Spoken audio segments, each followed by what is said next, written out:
இந்த ஜனங்கள், கவனிங்க, இந்த ஜனங்கள் தங்கள் வாயினால் என்னிடத்தில் சேர்ந்து தேவனை நல்லா துதிக்கிறாங்க, ஆராதிக்கிறாங்க, தேவ வசனத்தெல்லாம் நல்லா கேட்கிறாங்க, எல்லாம் பண்றாங்க, பாட்டு பாடுறாங்க, எல்லாமே செய்றாங்க. தங்கள் வாயினால் என்னிடத்தில் சேர்ந்து தங்கள் உதடுகளினால் என்னை கனப்படுகிறார்கள். அவர்கள் இருதயமோ தேவன் இருதயத்தோடு சம்பந்தப்பட்டவர். நம் இருதயம் தேவனுக்கு முதலாவது கொடுக்கப்பட்டு இருக்க வேண்டும்.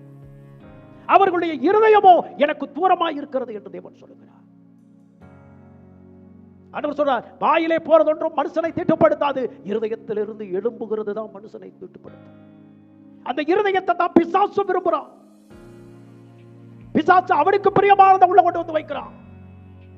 கலகத்தை வைக்கிறான், பொறாமையை வைக்கிறான், எரிச்சலை வைக்கிறான், விபச்சாரத்தை வைக்கிறான், வேசித்தனத்தை வைக்கிறான், சண்டையை வைக்கிறான், இச்சையை வைக்கிறான், பலவித பாவ கிரியைகளை உள்ள இருதயத்தில் வச்சு அந்த முழுவதும் அவனுடைய கோட்டையா மாற்ற விரும்புகிறான். ஆண்டவர் சொல்லுகிறார், இது நான் விரும்புகிற இடம், இதை என்றென்றைக்கு நான் விரும்பினபடியால் இங்கே நான் வாசம் பண்ணுவேன் என்று சொல்லுகிறார். அவன் வாசம் பண்ணினால் அந்த இடம் ஆசீர்வதிக்கப்படும். அங்கே இருக்கிற சாபம் நீங்கும், அங்கே இருக்கிற தரித்திரம் நீங்கும், அங்கே இருக்கிற சகல துர்காரியங்களையும் நீங்கும். அப்ப தேவன் வாசம் பண்ணணும்னு நீங்க விரும்புனீங்கன்னா சாக்கடைகள் எல்லாம் புறப்படுத்தப்படும். அல்லேலூயா. சகல அருவருப்புகளை என்ன செய்யணுங்க? தொடர்ச்சி எறியணும். நிறைய பேர் தங்களுடைய வீட்டெல்லாம் குப்பையாட்ட வச்சிருப்பாங்க.